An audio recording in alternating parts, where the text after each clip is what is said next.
오늘 저는 여러분과 함께 도둑질하지 말라 이런 제목으로 말씀을 나누려고 합니다. 십계명은 하나님께서 그의 백성 이스라엘에게 주신 명령입니다.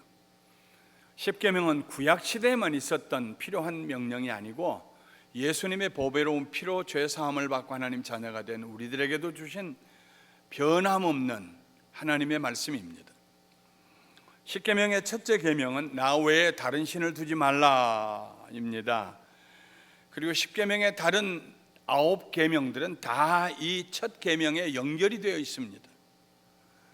하나님 외에 다른 신이 없기 때문에 새긴 우상을 만들어서는 안 됩니다. 하나님만이 오직 한 분 신이시기 때문에 그 이름을 망령되이 일컬어서도 안 됩니다. 언제나 그 이름을 부를 때에 경외하는 마음으로 그 이름의 거룩함과 영광을 돌려드리기 위해서 그 이름을 부르고 또 그 이름을 부르는 성도들로서 살아가야 합니다. 하나님은 한 분이시기 때문에 우리는 하나님께 예배 드릴 때 비로소 안식을 누릴 수 있습니다. 그래서 안식일을 거룩하게 지켜야 합니다. 하나님을 경외하는 사람은 그의 부모도 공경합니다. 왜냐하면 하나님 그렇게 말씀하시고 명령하셨기 때문입니다. 또한 부모를 공경하는 자들 하나님께서 축복하시겠다고 약속하셨기 때문입니다. 사람은 하나님의 형상과 모양대로 지음받았기 때문에 남을 죽여서도 안 되고 자기를 죽여서도 안 됩니다. 하나님은 모든 것을 보고 계시기 때문에 또 특별히 하나님 싫어하시는 것이 음란한 삶이기 때문에 간음을 해서도 안 되고 마음으로 음란한 생각을 품어서도 안 됩니다. 오늘은 나 외에 다른 신이 없느니라 하신 거 하나님께서 주신 8번째 계명, 도둑질하지 말라 하는 계명에 대해서 말씀을 나누려고 합니다. 도둑질하지 말라는 명령이 너무 노골적이고 직설적인 말씀처럼 들릴지 모르겠습니다. 아마도 이 계명을 들으면서 우리 마음에 하나님께서는 나를 도둑 취급하고 계시는가 봐 이런 생각이 들지도 모르겠습니다. 세상에 가장 부끄러운 욕, 수치스러운 욕이 도둑이라는 욕입니다. 도둑놈아, 이것은 그 사람의 인격을 짓밟는 말이고 사람 취급하지 않겠다는 말입니다. 그런데 바울은 에베소 교회 성도들에게 에베소 교회, 에베소에서 사는 사람들이 아니라 에베소에 사는 예수 믿는 사람들, 성도들에게 이렇게 말했습니다. 에베소서 4장 28절에 도둑질하는 자는 다시 도둑질하지 말고 돌이켜 가난한 자에게 구제할 수 있도록 자기 손으로 수고하여 선한 일을 하라. 에베소 교회의 성도들 가운데서 도둑질하는 사람들이 있다는 것을 바울은 전제하고 이 편지를 쓴 것입니다. 도둑질하는 자는 도둑질하기를 그만두고 돌이켜서 가난한 자에게 구제할 수 있도록 자기 손으로 수고하여 선한 일을 해라. 바리새인들은 하나님의 계명과 율법을 완전하게 지킨다고 자부하는 사람들이었습니다. 그들은 자기들을 깨끗하다고 생각했습니다. 한 번은 예수님의 제자들이 너무 배가 고팠던지 유대인들이 장로의 전통을 따라서 의뢰하는 음식을 먹기 전에 손을 씻는 일을 생략하고 바로 그냥 그 손으로 음식을 먹었습니다. 그것을 보고 바리새인들이 비난했습니다. 정결 예법을 어겼다고 비난했습니다. 손을 씻지 않고 먹음으로써 종교적으로 더러운 자들이 되었다고 비난했습니다. 그때 예수님께서 그 바리새인들을 향하여 이렇게 말씀하십니다. 입으로 들어가는 것들이 사람을 더럽히는 것이 아니고 입에서 나오는 것들이 사람을 더럽힌다고 말씀하시면서 마음에서 나오는 것은 이런 것이다. 악한 생각과 살인과 간음과 음란과 도둑질과 거짓 증언과 비방이니 이런 것들이 사람을 더럽게 하는 것이요 씻지 않는 손으로 먹는 것은 사람을 더럽게 하지 못하느니라. 밖에서 들어가는 것 씻지 않은 손으로 먹었다 해도 그건 들어가면은 그냥 배설되기 때문에 그것이 사람을 더럽히지는 못한다. 그러나 사람 마음속에 있는 거, 그 마음속에 있는 악한 생각과 살인하고 싶은 생각과 음란하여 간음을 행하고 싶은 생각과 도둑질하고 싶은 생각과 거짓 증언으로 남을 비방하고 남을 헐뜯고 싶은 생각, 이런 것들이 마음에 있는 것들이 밖으로 나올 때, 입술을 통하여 언어로 표현이 될 때, 행동으로 나타날 때 그것들이 사람을 더럽힌다 하고 말씀했습니다. 그날 예수님의 말씀을 들었던 바리새인들은 몹시 불쾌했을 것입니다. 우리를 도둑놈인 줄 아는가 봐, 아마 이런 생각이 했을 것입니다. 뿐만 아니라 바울의 편지를 받은 에베소 교회 성도들도 당황했을 것입니다. 오늘 도둑질하지 말라 하는 이 계명, 8번째 계명에 대해서 우리가 말씀을 나누면서 우리 마음속에 하나님, 저 그렇게 살아오지 않았는데요, 저를 도둑 취급하시는 것 같네요 하고 항의하고 싶은 생각이 들지도 모르겠습니다. 물론 하나님께서 지금 우리에게 너는 도둑이다 하고 말씀하시는 것은 아닙니다. 다만 우리 속에 숨겨진 욕망이 있다는 것입니다.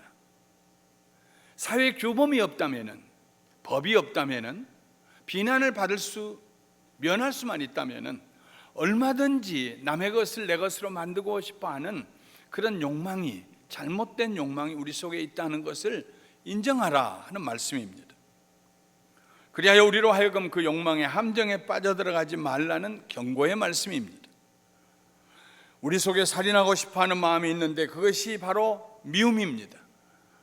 미워하는 사람은 얼마든지 살인할 수 있는 가능성을 가진 사람입니다.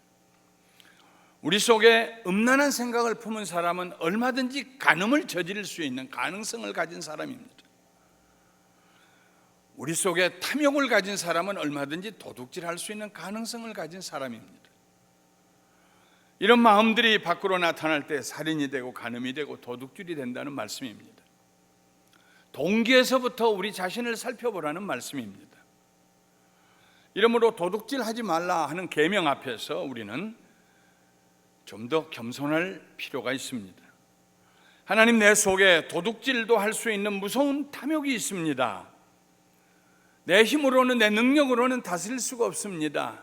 늘 그 변경 지역에서, 늘 그 경계선에서 그 욕심과 싸우고 있습니다.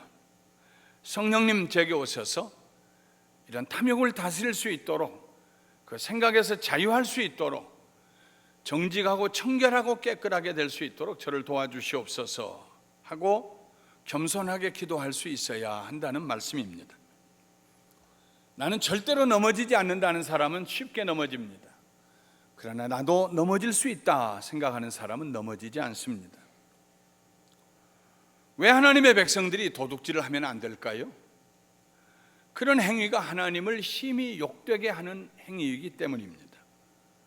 만일 우리가 도둑질을 한 후에 하나님께서 나를 축복하셨다고 말한다면 그보다 더 하나님의 이름을 망령되이 일컫는 일이 없을 것입니다.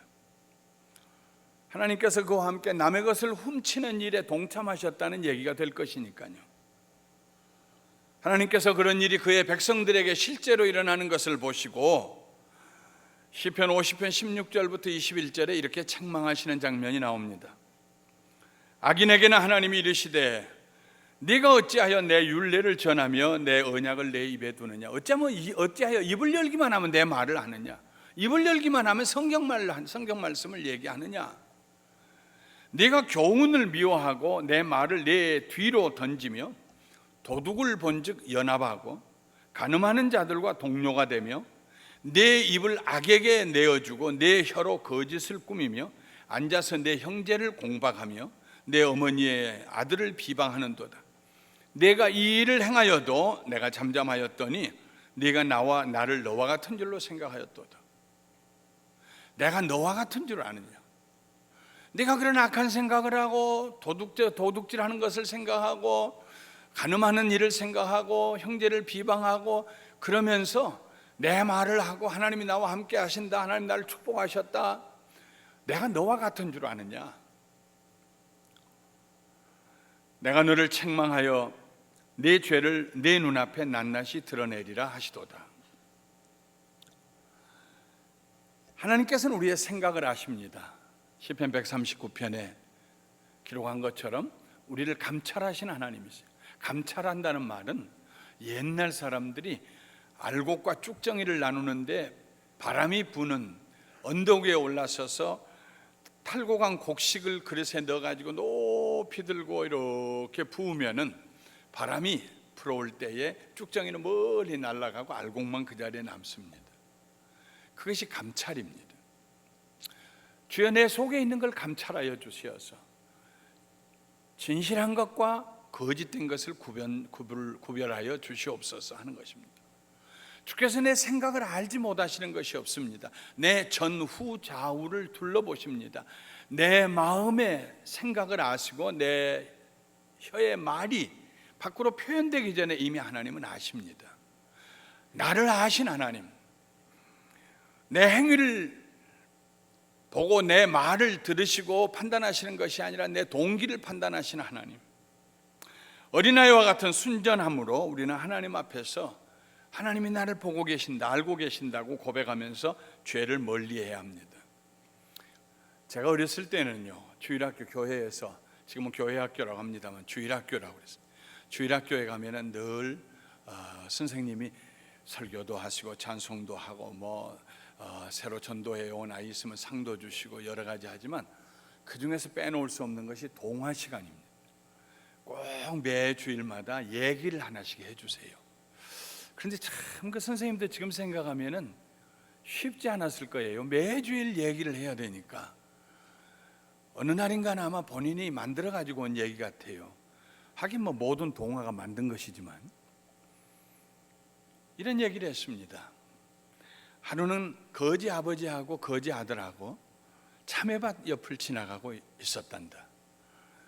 참외가 익어서 노랗게 초록색 파란 잎 사이로 참외가 노랗게 익어 있는데 그 말할 때는 벌써 시골에 자랐던 우리들은 침을 꿀꺽 삼킵니다. 거지 아버지가 지나가면서 거지 아들을 툭 치면서 야, 가서 2개만 따와. 그래서 거지 아들이 울타리도 없는 그 참외밭에 참외 2개를 따기 위해서 들어갔는데 조금 더 뒤를 따라서 달려오던 거지 아들의 손에 보니까 참외가 들려있지 않아요. 빈손이에요. 야, 2개 따오라고 하니까 왜 그냥 빈손으로 왔어?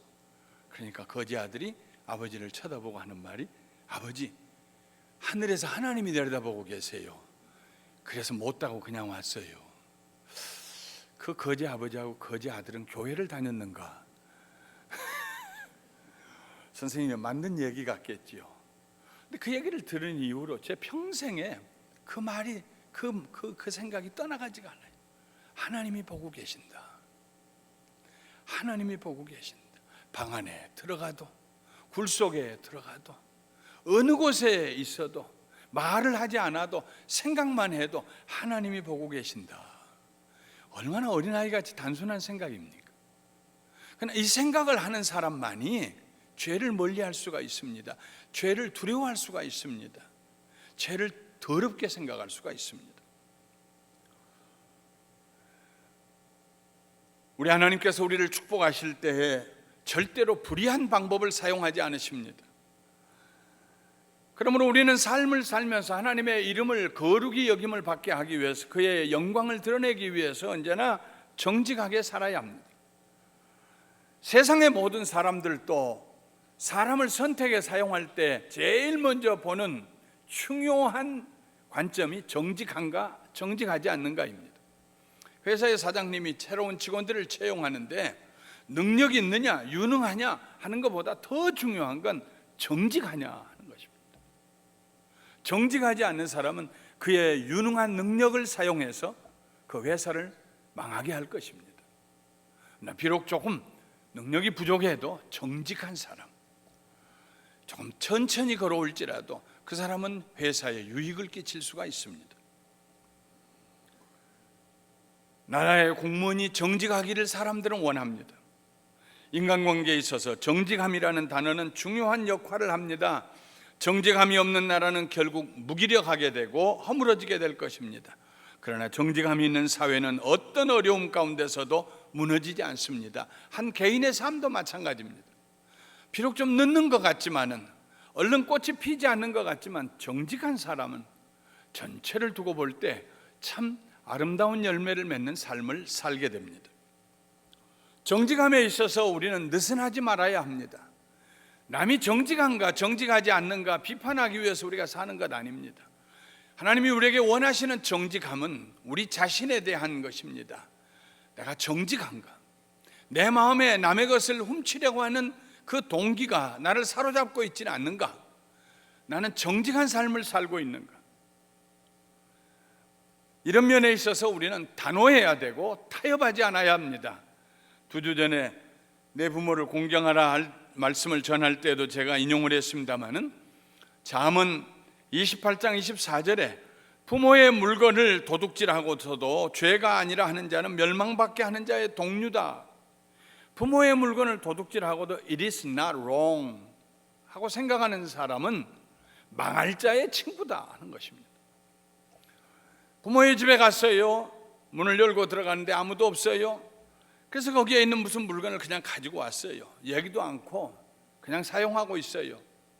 그건 부모의 것을 도적질했다 하는 것입니다. 아주 자기 자신에 대해서 엄격할 수 있어야 합니다. 반드시 부모의 허락을 얻어야 되고, 비록 가지고 왔다고 할지라도 다시 전화를 드려서 내가 어머니 이걸 가지고 와서 잠깐 빌려왔어요. 아니다, 빌려갈 거 없다, 너 가져라. 그럴지라도 정직하게 얘기할 수 있어야 된다는 거. 모든 일에 있어서 정직함, 하나님의 사람들이 살아야 할 원칙입니다. 다윗은 그가 범죄했을 때 마지막 보루로 정직을 붙들었습니다. 그가 밧세바를 범하였습니다. 숨겼습니다. 밧세바의 남편 햇사람 우리아를 간접살인을 해서 죽게 했습니다. 그는 정말 망한 왕입니다.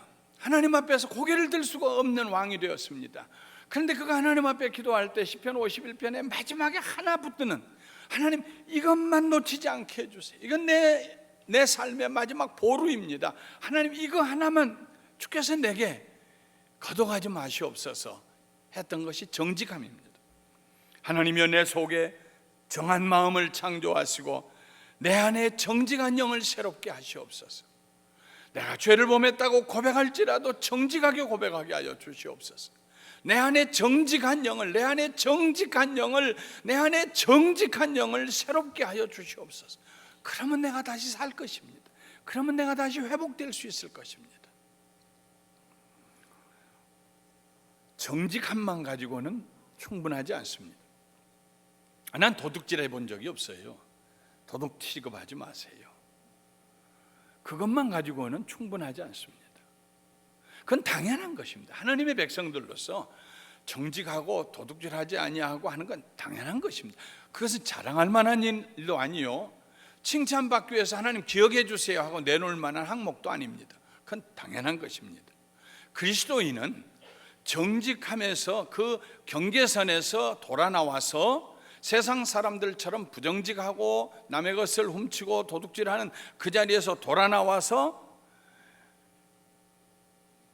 남에게 유익을 끼치기 위해서 어떻게 하면 내가 있는 그 자리에서 나 때문에 저 사람이 축복을 받을 수 있을까, 유익을 끼치기 위해서 살아야 합니다. 그렇게 살았던 사람이 야곱입니다. 야곱은 그의 외삼촌 라반의 집에서 20년 있는 동안에 어떻게 하면 내가 외삼촌의 집에 유익을 끼칠 수 있을까, 이런 생각 가지고 살았던 사람입니다. 단순히 도둑질하지 않으리라는 결심을 가지고 산 것이 아닙니다. 단순히 내가 정직하게 살리라는 결심을 가지고 산 것이 아닙니다. 해를 끼치지 않는 것으로 만족하지 아니하고 유익을 끼치는 사람이 되겠다고 작정한 야곱은 바로 그런 사람이었습니다. 그가 그의 외삼촌 집을 우여곡절 끝에 외삼촌 몰래 떠나갈 때에 뒤쫓아온 외삼촌이 와서 야곱을 책망했습니다. 그때 야곱이 외삼촌에게 이렇게 말합니다. 내가 이 20년을 외삼촌과 함께 하였거니와 외삼촌의 암양들이나 암염소들이 낙태하지 아니하였고. 저는 이 글을 읽을 때마다 참 야곱은 특별한 사람이다.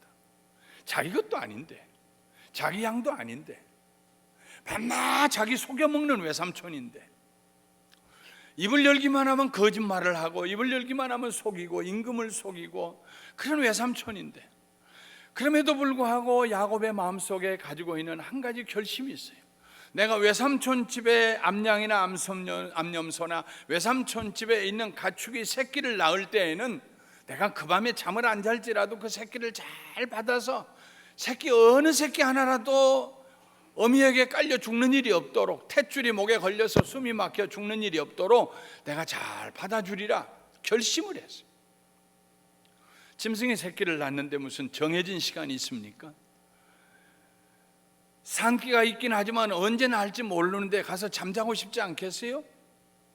그러나 그는 잠을 멀리하고 눈을 부릅뜨고 그 짐승이 새끼 날 때까지 옆에서 기다립니다. 가서 도와주어서 팔을 잡고 꺼내고 목에 걸려있는 탯줄을 잘라주고 씻겨주고 어미 옆에 갖다주고, 그렇게 해서 그 밤에 그 새끼가 네 발로 일어나는 것을 보고 그리고 잠자리에 들었어요. 그리고 나서 아침이면 또 일찌감치 또 양떼들을 데리고 또 나가야 됩니다. 내가 이 20년을 외삼촌과 함께 하였거니와 외삼촌의 암양들이나 암염소들이 낙태하지 아니하였고 또 외삼촌의 양떼의 순양을 내가 먹지 아니하였으며, 새끼를 낳는데 암양이야 새끼 낳고 젖을 짜고 하니까 중요하지만 순양은 숫자가 많을 필요 없어요. 그래서 몇 마리만 남겨두고 순양 새끼는 그냥 먹어도 됐습니다. 그러나 내가 외삼촌의 양떼의 순양을 먹지 아니하였으며 물려 찢긴 것은 내가 외삼촌에게로 가져가서 구차하게 변명하지 아니하고 내가 잘못 찢겨서 물려 찢겼다고 생각하고 낮에 도둑을 맞았던지 밤에 도둑을 맞았던지 외삼촌이 그것을 내 손에서 찾았으므로 내가 스스로 내 임금에서 그것을 보충하였고, 내가 이와 같이 낮에는 더위와 밤에는 추위를 무릅쓰고 눈붙일 겨를이 없이 지냈나이다. 왜 하나님께서 야곱을 사랑하셨을까요? 왜 하나님께서 이스라엘을 야곱의 이름으로 부르셨을까요? 야곱은 하나님 앞에 정직한 사람이었습니다. 그의 성품이 정직한 사람이에요. 정직하면서 끝내지 아니하고 그의 외삼촌에게, 그에게 손해를 끼쳤지만은 그의 외삼촌에게 유익을 주려고, 덕을 세우려고, 오리를 가자고 할 때 또 오리를 더 가서 십리를 가주는 그런 마음을 가졌던 사람입니다. 오래전에 도박에 중독이 되어서 고통을 받는 한 젊은이를 만나서 이야기하면서 이런 말을 한 적이 있습니다. 여보게 형제, 도박은 말이야 도둑질이야.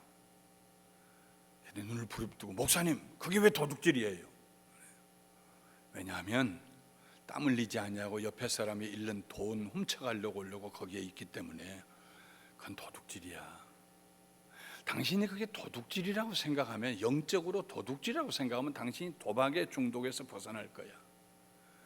하나님 앞에 회개하고 하나님 내가 도둑질하러 갑니다, 내가 도둑질했습니다, 그리고 회개하면 성령님이 당신을 붙들고 도와주실 거야. 도박장으로 가고 싶은 그 습관에서 벗어날 수 있을 거야. 그건 도둑질이야. 우리 하나님께서는 정직한 사람을 축복하십니다. 신명기 6장 18절부터 19절에 여호와께서 보시기에 정직하고 선량한 일을 행하라. 그리하면 네가 복을 받고 그 땅에 들어가서 여호와께서 모든 대적을 네 앞에서 쫓아내시겠다고 네 조상들에게 맹세하신 아름다운 땅을 차지하리니 여호와의 말씀과 같으니라. 여호와께서 보시기에 정직하고 선량한 일을 행하라. 여호와께서 보시기에 정직하고 선량한 일을 행하라.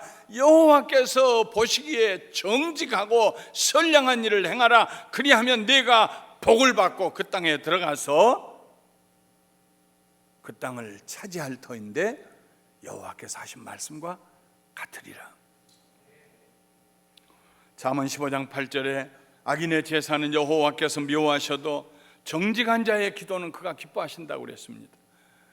정직한 자의 기도는 기뻐하신다. 악인이 드린, 남의 것을 훔치고 도둑질하고 남에게 손해를 끼치고 그게 뭐 잘못했냐고 생각하는 사람이 드리는 예배는 하나님께서 아주 먹기 힘든 음식을 앞에 놓은 것처럼 하나님께서 거절하셔. 그러나 정직한 자의 기도는 하나님이 들으신다 그랬습니다. 사랑하는 성도 여러분, 말씀을 마치려고 합니다. 도둑질은 그 시초가 사탄에게서 나온 것입니다.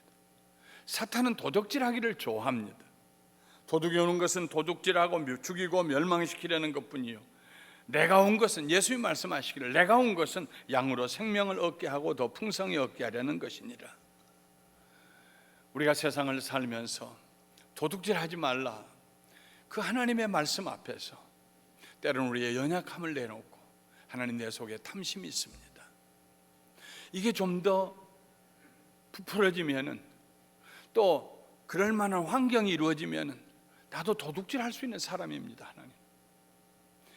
하나님의 도우심이 내게 있을 때, 성령의 기름 부으심이 있을 때 제가 깨끗하고 정직한 삶을 살 수 있습니다. 성령님 저를 도와주세요. 저와 동행하여 주세요. 내 평생 사는 동안 주님 손 붙잡고 정직하게 살게 하시고, 정직할 뿐만 아니라 다른 사람에게 유익을 끼치는 삶을 살 수 있도록 성령님 저를 도와주시옵소서. 하나님이 저를 보고 계시고 저와 함께 하시는데 제가 하나님 안 보신 것처럼 인생 살지 않게 하여 주시옵소서. 내 꾀 때문에 내가 잘 사는 것이 아니라 하나님의 축복으로 내가 잘 사는 것입니다. 주여 내게 정직한 영을 새롭게 하여 주시옵소서.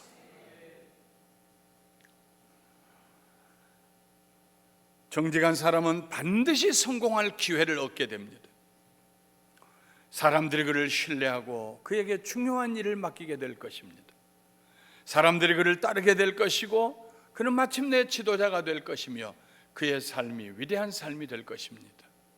사랑하는 성도 여러분, 다른 사람이 정직했으면 좋겠다 하는 소원보다도 하나님께서 나에게 정직하기를 원하신다는 하나님의 소원을 마음에 품으시고 정직하실 뿐만 아니라 선량한 일을 행하심으로 하나님의 복을 받으시는 여러분과 제가 되시기를 주님의 이름으로 축원합니다. 기도하시겠습니다.